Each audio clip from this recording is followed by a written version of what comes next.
नमस्कार दोस्तों। चलिए आज सीधे घुसते हैं एनालिसिस के इंस्ट्रूमेंटल मेथड्स की दुनिया में। ये वो कमाल की तकनीकें हैं जो हमें उस अदृश्य दुनिया को देखने में मदद करती हैं जो हमारे चारों तरफ है। यही वो तकनीकें हैं जो ये पक्का करती हैं कि जो पानी हम पीते हैं या जो दवाइयाँ हम लेते हैं वो सब अच्छी क्वालिटी की हों। तो आज हम क्या क्या जानने वाले हैं? हम शुरुआत करेंगे उस असली समस्या से जिसे मॉडर्न एनालिसिस हल करता है। फिर हम अपने सबसे ज़रूरी औजारों को जानेंगे, दो तरह के इलेक्ट्रोड्स, रेफरेंस और इंडिकेटर। उसके बाद हम कंडक्टोमेट्री की दुनिया में चलेंगे और आखिर में हम देखेंगे कि ये सारी साइंस हमारी रोज़ की ज़िंदगी के लिए इतनी ज़रूरी क्यों हैं। तो ठीक है, चलिए शुरू करते हैं। सबसे पहले चलिए मॉडर्न एनालिसिस को समझते हैं और उस बुनियादी सवाल पर गौर करते हैं जिसका ये जवाब देता है, हम उस चीज़ को कैसे मापते हैं जिसे हम देख ही नहीं सकते।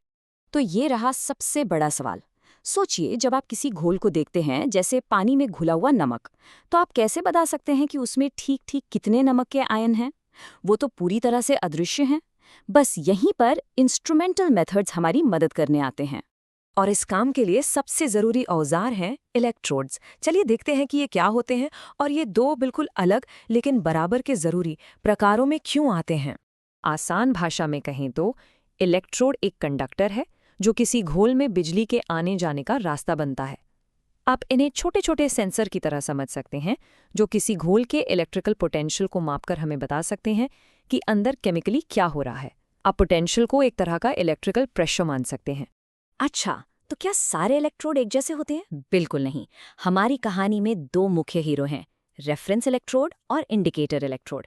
रेफरेंस इलेक्ट्रोड एक लंगर की तरह है। उसका पोटेंशियल हमेशा स्थिर और हमें पता होता है, जो एक फिक्स्ड पॉइंट देता है।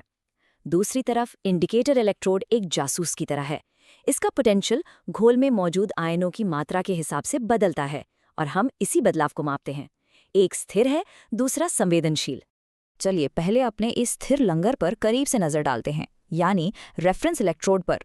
तो हमें ऐसे इलेक्ट्रोड की ज़रूरत ही क्यों है जो बदलता नहीं? पहली बात, ये इलेक्ट्रिकल सर्किट को पूरा करने के लिए ज़रूरी है, लेकिन उससे भी ज़्यादा ज़रूरी ये है कि ये एक भरोसेमंद, न बदलने वाला बेंचमार्क देता है। आप किसी भी चीज़ को सही सही तब तक नहीं माप सकते जब तक आपके पास तुलना करने के लिए एक स्थिर बिंदु न हो। रेफरेंस इलेक्ट्रोड वही स्थिर बिंदु है। तो आप इतनी स्थिर चीज असल में बनाते कैसे हैं? चलिए एक क्लासिक उदाहरण देखते हैं, सैचुरेटेड कैलेमल इलेक्ट्रोड या SCE।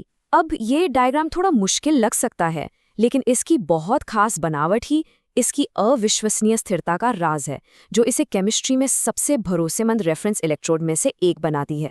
चलिए इसे तोड़कर समझते हैं। एक बाहरी ट्यूब होती है जिसमें पोटेशियम क्लोराइड का घोल भरा होता है।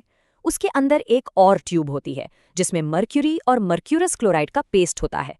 एक प्लैटिनम का तार इलेक्ट्रिकल कॉन्टैक्ट बनाता है और एक सॉल्ट ब्रिज इसे सिस्टम के दूसरे हिस्से से जोड़कर सर्किट को पूरा करता है। हर एक हिस्सा बहुत ध्यान से सिर्फ एक काम करने के लिए डिजाइन किया गया है, एक स्थिर, न बदलने वाला पोटेंशियल बनाए रखना। ठीक है, अब हमारे दूसरे हीरो का समय है, इंडिकेटर इलेक्ट्रोड। ये वो संवेदनशील जासूस है जो आयनों को सूंघने का असली काम करता है। यहाँ का सिद्धांत बहुत सीधा है। इंडिकेटर इलेक्ट्रोड का पोटेंशियल सीधे सीधे घोल में मौजूद किसी खास आयन की मात्रा पर निर्भर करता है। ज्यादा आयन मतलब अलग पोटेंशियल, कम आयन मतलब दूसरा पोटेंशियल। यही मापने योग्य बदलाव हमें बताता है कि हमारे सैंपल में असल में क्या है। और इंडिकेटर इलेक्ट्रोड की दुनिया में भी सुपर स्पेशलिस्ट होते हैं। एक बढ़िया उदाहरण है आयन सिलेक्टिव इलेक्ट्रोड या ISE। जैसा कि नाम से पता चलता है, ये बहुत ज्यादा पिकी होता है कि ये किस आयन पर प्रतिक्रिया देगा। तो ये ISE इतने लोकप्रिय क्यों हैं?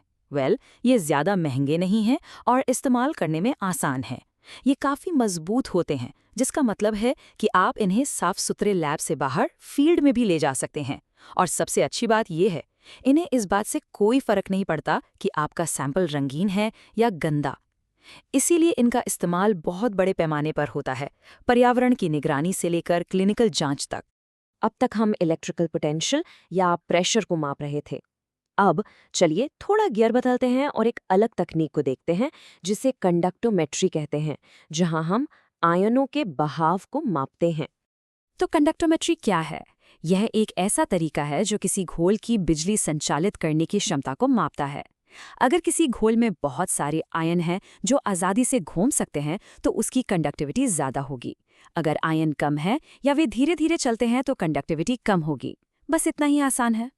और किसी घोल की कंडक्टिविटी को क्या क्या प्रभावित करता है? कई चीज़ें। आयनों की संख्या, उनकी सघनता, वे कितनी तेज़ी से घूम सकते हैं। छोटे आयन अक्सर ज़्यादा तेज़ चलते हैं। आयन पर मौजूद इलेक्ट्रिकल चार्ज और यहाँ तक कि तापमान भी, ये सभी कारक मिलकर तय करते हैं कि वह घोल बिजली को कितनी अच्छी तरह से ले जा सकता है।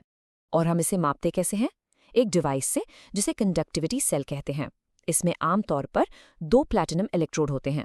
आप घोल को सेल के अंदर रखते हैं और डिवाइस ये मापता है कि बिजली एक इलेक्ट्रोड से दूसरे तक घोल के जरिए कितनी आसानी से बह सकती है। हमने इलेक्ट्रोड, पोटेंशियल और कंडक्टिविटी के बारे में बहुत सारी बातें की, लेकिन चलिए इन सब को एक साथ लाते हैं। असल जिंदगी में इसका क्या मतलब है? ये सब इतना जरूरी क्यों है? इसका असर बहुत बड़ा है। कंडक्टोमेट्री का इस्तेमाल हर दिन डिस्टिल्ड वाटर की शुद्धता की जांच के लिए किया जाता है। इसी से हम अपनी झीलों और नदियों में प्रदूषण के स्तर की निगरानी करते हैं। ये सॉफ्ट ड्रिंक्स से लेकर जीवन रक्षक दवाओं तक हर चीज में क्वालिटी कंट्रोल सुनिश्चित करता है। और मेडिकल फील्ड में ये आपके खून में इलेक्ट्रोलाइट्स को मापकर स्वास्थ्य समस्याओं का पता लगाने में मदद करता है। ये तकनीकें चुपचाप हमारे चारों ओर काम कर रही हैं। तो अगली बार जब आप एक ग्लास साफ पानी पिएं या पर्यावरण की गुणवत्ता पर कोई रिपोर्ट देखें, तो एक पल के लिए उन अदृश्य आयनों और उन शानदार लेकिन सरल तकनीकों के बारे में सोचें जो हमें उन्हें मापने की अनुमति देती हैं। जरा सोचिए, इन तकनीकों के बिना हमारी आधुनिक दुनिया कैसी होती। देखने के लिए धन्यवाद।